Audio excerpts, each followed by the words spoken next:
CM rice योजना अंतर्गत जिन नए 95 स्कूलों को और जोड़ा जा रहा है, उनके लिए शिक्षक, सह एकादमिक और एकादमिक पदों के लिए जो दिशा निर्देश है वो आज की हम अभी की वीडियो में जानेंगे। पिछली वीडियो में हमने प्राचार्य और उप प्राचार्य के लिए दिशा निर्देश जाने थे। तो चलिए हम स्टार्ट करते हैं। इसकी बिल्कुल मत करिएगा क्योंकि बहुत इंपॉर्टेंट न्यूज़ है और सारी जानकारी इस वीडियो में आपको मिल जाएगी।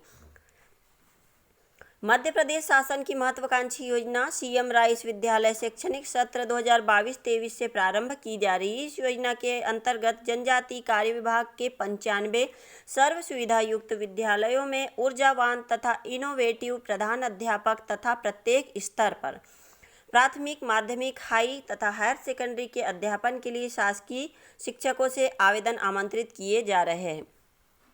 जो निम्न प्रकार है, वहाँ पर स्टाफ जो होना है वह प्रशासकीय में होगा, एक प्रधान अध्यापक माध्यमिक सेक्शन में और एक प्रधान अध्यापक होगा मिडिल सेक्शन में। अकादमिक में होगा सहायक शिक्षक और प्राथमिक शिक्षक, और दूसरा नंबर पे होगा उच्च श्रेणी शिक्षक और माध्यमिक शिक्षक। तीसरे नंबर पे होंगे व्याख्याता और उच्च माध्यमिक शिक्षक। सह एकादमिक में कौन कौन से शिक्षक आएंगे? शासकीय शिक्षक, प्रयोगशाला सहायक या सहायक शिक्षक विज्ञान 3 के, जो प्रयोगशाला वाले शिक्षक जो होते हैं, लैब असिस्टेंट जिनको बोलते हैं वो। संगीत शिक्षक, गायन वादन, ये भी इसके अंतर्गत आएंगे। और चौथे नंबर पे आएंगे फाइन आर्ट, जो आर्ट से संबंधित जो शिक्षक होंगे वो होंगे। तीसरा बिंदु है चयनित स्कूलों में 100% रिक्तियां मानकर कार्रवाई की जाएगी, अर्थात इन शालाओं में पूर्व से कार्यरत शिक्षक एवं स्टाफ को भी चयन प्रक्रिया के माध्यम से ही आना होगा। सर्वप्रथम ये बात आप जान लें कि स्कूल को पूरी तरह रिक्त मान के ही वहाँ पर भर्ती की जाएगी। वहाँ के स्टाफ को भी इसमें शामिल होना पड़ेगा एग्जाम में। चौथा बिंदु है आयु सीमा दिनांक। आयु सीमा दिनांक 1/1/2022 की स्थिति में 60 वर्ष से अधिक नहीं होना चाहिए। चयनित अमले का कार्यकाल, यहाँ पर न्यूनतम कार्यकाल रखा गया है 5 वर्ष। 5 वर्ष तक अगर आपका कार्यकाल ठीक रहा, संतुष्ट रहा प्रशासन आपके कार्य से, तो यह अवधि बढ़ा दी जाएगी, अन्यथा आपको कहीं अन्यत्र ट्रांसफ़र कर दिया जाएगा। छठा बिंदु है आवेदक वर्तमान में विकासखंड का प्राथमिकता क्रम चुन सकेंगे। आपको एक विकासखंड का क्रम चुनने की छूट दी जाएगी और आप स्कूल की भी चॉइस फिलिंग इसमें कर सकते हैं पद स्थापना हेतु। सातवां बिंदु है सीएम राइस विद्यालय में पद स्थापना नियमित शिक्षकों से की जा रही है। इन विद्यालयों में किसी प्रकार की नवीन नियुक्ति नहीं की जा रही है, इसलिए आरक्षण की आवश्यकता नहीं है। ये स्पष्ट कर लीजिए कि इसमें नई भर्तियां नहीं होंगी। इसमें जो टीचर पहले से अपनी सेवा दे रहे हैं स्कूलों में, जो शासकीय सेवक है, उन्हीं से यह एग्ज़ाम लेके नियुक्तियां पूर्ण की जाएगी। आठवां बिंदु है ऑनलाइन आवेदन mptassc.www.travel.mp.gov.in MPTAS पर दिनांक 30/4/2022 तक की जा सकेगी। जैसे कि पिछले वीडियो में बताया था, आपको इस वेबसाइट पे जाकर 30/4/2022 तक, 30 अप्रैल के पहले तक आप ये अपने आवेदन फिल कर सकते हैं। 9वां बिंदु है शासकीय पद की पात्रता। पद होंगे और आवेदन हेतु पात्रता, किन किन को पात्रता है? प्रधान अध्यापक जनजातीय कार्य विभाग अथवा स्कूल शिक्षा विभाग के अंतर्गत। इसमें दोनों ही विभाग के आएंगे, ट्राइबल के भी और एजुकेशन के भी शिक्षक इसमें आ जाएंगे। माध्यमिक शाला के कार्यरत प्रधान अध्यापक शासकीय माध्यमिक शाला के भी। दूसरा है प्रधान अध्यापक प्राथमिक शाला, जनजातीय कार्य विभाग अथवा स्कूल शिक्षा विभाग के अंतर्गत कार्यरत प्रधान अध्यापक प्राथमिक शाला के। 9.1 है जनजातीय कार्य विभाग अथवा स्कूल शिक्षा विभाग के विद्यालयों में कार्यरत नियमित शिक्षकों से आवेदन आमंत्रित किए जाएंगे। स्कूल शिक्षा विभाग के अभ्यर्थियों को विभाग का एनओसी प्रदान करना होगा। जो एजुकेशन वाले टीचर हैं, उन्हें अगर ट्राइबल विभाग में सीएम राइस स्कूल में जाना है तो उन्हें अपने शिक्षा विभाग से एनओसी लेना पड़ेगा। 9.2 है आयु सीमा दिनांक। यहाँ पे 1/1/2022 के स्थिति में 60 वर्ष से अधिक ना हो, ये याद रखें। पात्रता विगत 3 वर्षों 2017-18, 2018-19, 2019-20 में से कम 2 वर्ष का शाला विषय का परीक्षा परिणाम दर्ज संख्या के विरुद्ध 50% से कम नहीं होना चाहिए। ये प्रधान अध्यापक की भर्ती के लिए है। 10वां बिंदु है प्रशासकीय पद की चयन प्रक्रिया। अब प्रशासकीय पद की चयन प्रक्रिया समझते हैं। लिखित परीक्षा होगी, 60 अंकों का प्रश्न पत्र होगा, जिसमें से निम्नानुसार बिंदुओं से संबंधित प्रश्न होंगे। इंस्ट्रक्शन मैनेजमेंट के, ऑर्गेनाइजेशन मैनेजमेंट से संबंधित, पर्सनल लीडरशिप और सोशल लीडरशिप के, ऐसे टोटल मिलाकर 60 अंक होंगे। लिखित परीक्षा ऑफलाइन मोड OMR शीट पर होगी। प्रश्न बहुविकल्प वाले होंगे। लिखित परीक्षा में न्यूनतम 50% अंक प्राप्त करने वाले अभ्यर्थियों को ही पात्र माना जाएगा तथा उनकी मेरिट लिस्ट जारी की जाएगी। इसमें अंग्रेजी भाषा की दक्षता की परीक्षा भी सम्मिलित है। अंग्रेजी भी विषय इसमें होगा। 10.1 है अधिभार। MEd के इसमें 5 नंबर दिए जाएंगे। प्रमाण पत्र जिला स्तरीय 2 अंक, राज्य स्तरीय 3 अंक, राष्ट्रीय स्तरीय 5 अंक। यदि आपके आवेदक के पास एक से अधिक स्तर के प्रमाण पत्र है, उस स्थिति में अधिकतम अंक वाले प्रमाण पत्र के अंक मान्य किए जाएंगे। 15 अगस्त 2021 तक जारी प्रमाण पत्र ही मान्य होंगे। 10.2 चयन का आधार लिखित परीक्षा से में प्राप्त अंक एवं अधिभार के अंकों को जोड़कर मेरिट के आधार पर किया जाएगा। 11वां पॉइंट है एकादमिक स्टाफ की पात्रता। जनजातीय कार्य विभाग अथवा स्कूल शिक्षा विभाग में भर्ती नियमों के अनुरूप निर्धारित शैक्षणिक योग्यताधारी हो। संबंधित पद के लिए विहित निर्धारित शैक्षणिक योग्यता रखने वाले शिक्षक आवेदन कर सकेंगे।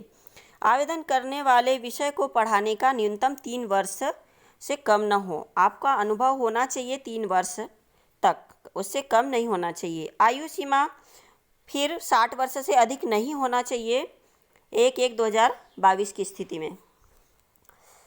12वां बिंदु है अकादमिक स्टाफ की चयन प्रक्रिया। 12.1 लिखित परीक्षा 80 अंकों की होगी। ये अकादमिक के लिए है। लिखित परीक्षा 80 अंकों की होगी, जिसके 3 भाग होंगे। 12.1 इसमें विज्ञान विषय का ज्ञान होना चाहिए, वो 60 अंक का होगा। अपने विषय में निपुण होना चाहिए।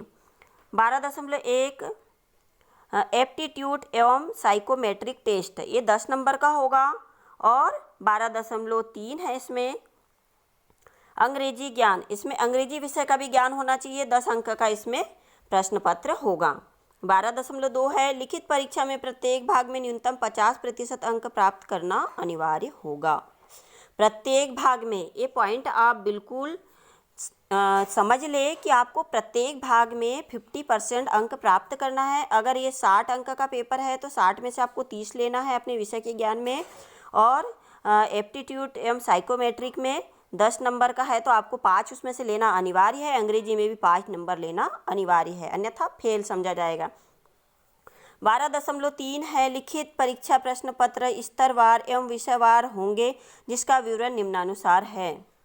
नंबर 1 है प्राथमिक कक्षाओं के पाठ्यक्रम के आधार पर आवेदन हेतु पात्रता 2 स्ट्रीम के अनुसार, अर्थात कला एवं विज्ञान संकाय गणित।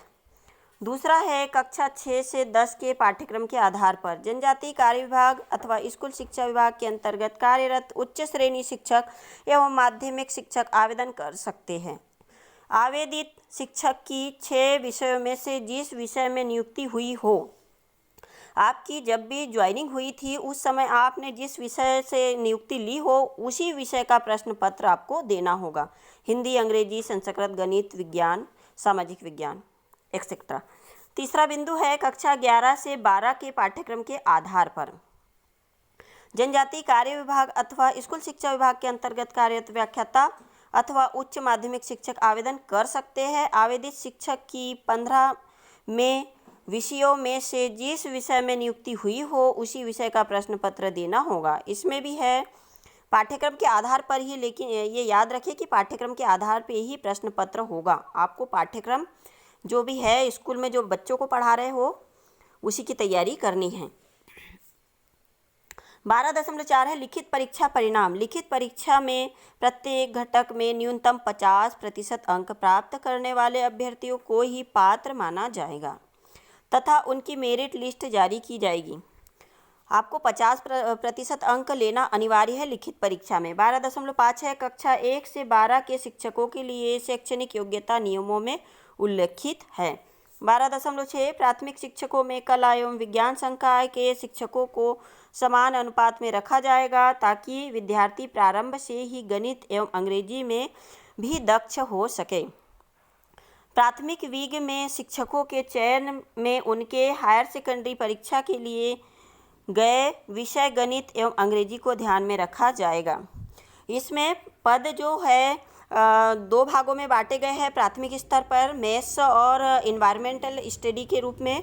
तो दोनों ही विषय में समान पद होंगे। 13वां बिंदु है सह अकादमिक स्टाफ की पात्रता। सह अकादमिक को क्या पात्रता होगी? सह अकादमिक पद स्कूल शिक्षा अथवा जनजातीय कार्य विभाग के अंतर्गत कार्यरत नियमित शिक्षक संवर्ग वाले शिक्षकों से निम्नलिखित पदों के लिए आवेदन आमंत्रित किए जाते हैं। 13.1 है, सह अकादमिक पदों के लिए केवल साक्षात्कार के आधार पर चयन किया जाएगा। केवल और केवल उनका साक्षात्कार लिया जाएगा, उन्हें कोई लिखित परीक्षा नहीं देनी है। जो सह अकादमिक स्टाफ होगा उसे।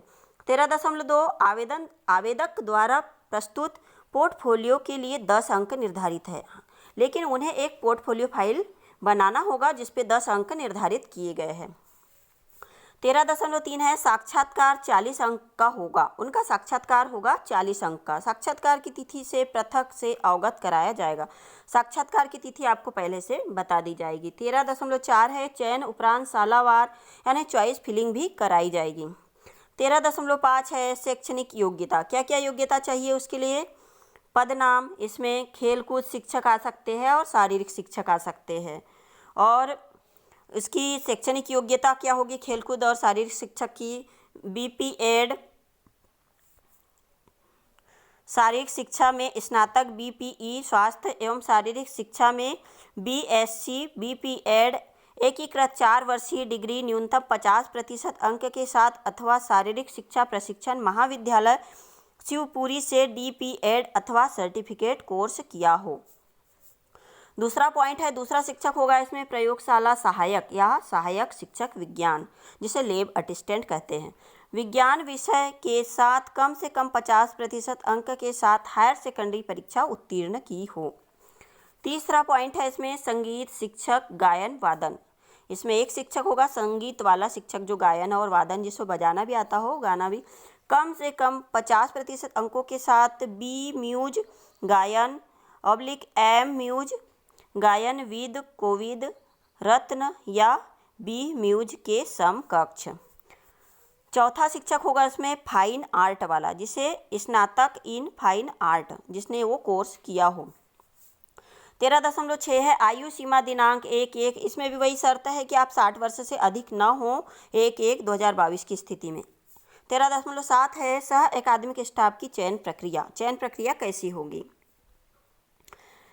13.1 है, सह अकादमिक पदों के लिए केवल इंटरव्यू के आधार पर चयन किया जाएगा। ये शॉर्ट में समझ लीजिए। आवेदक द्वारा प्रस्तुत पोर्टफोलियो फाइल के लिए 10 अंक निर्धारित है। इंटरव्यू में 40 अंक मिलेंगे। इंटरव्यू की दिनांक आपको पृथक से सूचित कर दी जाएगी और चयन के उपरांत आपका चॉइस फिलिंग भी आपसे करवाई जाएगी।